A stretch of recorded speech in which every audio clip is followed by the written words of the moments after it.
A wise man once said, "They love you when your face is everywhere, but the moment you're not, they move on to someone else." And with one glaring, self-serving exception, Rachel Zegler is no longer front and center on all the covers. Let's take a closer look at how Hollywood so quickly cast aside the very star they once elevated, and why the same fate could easily await the next chosen one. Truth is, there aren't many real movie stars left. There's Tom Cruise, there's Jason Statham, and there's Adam Sandler. Each has their own signature style and a dependable fan base within certain budget ranges. But the era where simply casting a big name guaranteed a box office hit, that's over. And much of the blame lies with Hollywood itself. Every so often, the industry tries to manufacture a star, hoping audiences will buy into the image crafted by their massive PR machine. They did it with Sam Worthington.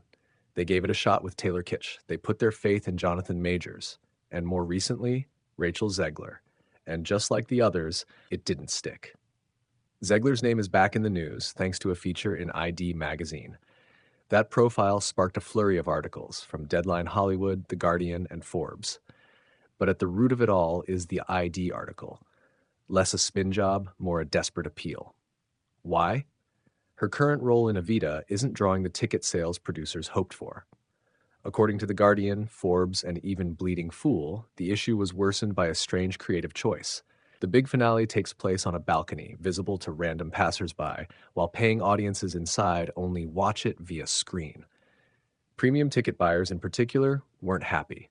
The result? A gimmick that blew up in their faces. Bottom line, Rachel Zegler's situation isn't great right now. Sure, she's leading Evita, but it's a major step down from the blockbuster roles she was landing not long ago. After a streak of underwhelming films, ending with the massive flop that was Snow White, which reportedly lost Disney over $300 million, her days headlining tentpoles are likely over, especially since Disney wasted no time pinning that failure on her. Was it fair? Not entirely. As we've noted before, Snow White was doomed from the start. Zegler or not, Disney pushed a politically charged reimagining that audiences never asked for. In fact, Zegler was brought on precisely because of that agenda. The filmmakers wanted an activist lead, and aside from her singing and dancing talent, that's what she was.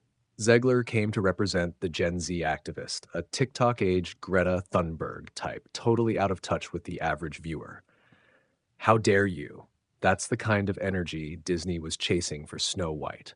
Her dismissive takes on the original animated film didn't help, but to be fair, she was repeating lines fed to her by the studio. Co-star Gal Gadot echoed the exact same points. "You said you're modernizing it. What does that mean?" Well, it's not 1937 anymore. Snow White isn't waiting for a prince. She's not dreaming of love. She's dreaming of becoming the leader she knows she can be. The difference? Gal Gadot isn't polarizing. What Disney didn't factor in was that real activists don't clock out, even on studio time. Zegler's open support for Palestine, a cause Disney never backed, suddenly made her a liability. That's when they decided to cut ties, letting her take the blame for a project that was flawed from day one. Meanwhile, Zegler doubled down, publicly opposing Trump and pushing more progressive messages. The backlash came fast and hard. She says it all took such a toll that she ended up in therapy, something she points out in the ID piece and all the spin-offs it generated. But no matter how many times she preaches positivity and choosing light, it doesn't erase the fact that in Hollywood's eyes, she's now box office poison. They've moved on. In the same article, she quotes Hacks actress Hannah Einbinder. "A platform is a responsibility, and we're free to use that responsibility however we choose." Translation? Even after all the pushback, and even after Disney asked her to tone it down, she's making it clear activism will always come first, and that's the problem. Hollywood loves to appear virtuous, but they don't want the complications that come with working with true believers. They want optics, not conviction. Case in point, Zegler's only announced film, She Gets It From Me, was revealed in April 2025. It's a heartfelt comedy drama, co-starring Marisa Tomei and directed by Julia von Hines. But the project's future is in doubt because it can't get funding. Unless they swap Zegler out for someone audiences actually like, someone like Jenna Ortega. And that leads us back to the beginning. Zegler, just like Jonathan Majors, wasn't chosen by the people. She was picked by Hollywood. To use a political metaphor, there was no primary, no grassroots rise, no proving ground. She was placed in the spotlight, and audiences were expected to accept it. But that's not how stars are made. Take Jason Statham.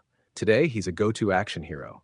But early in his career, he played rough around the edges London crooks. Any fight scene he was in, 2 punches. One where he got hit, and one where he hit the ground. It wasn't until later, after years of different roles, that fans truly embraced him as the heir to action legends like Schwarzenegger and Stallone. The same thing happened with Jenna Ortega. The very audience that was supposed to support Rachel Zegler instead rallied around Jenna. Thanks for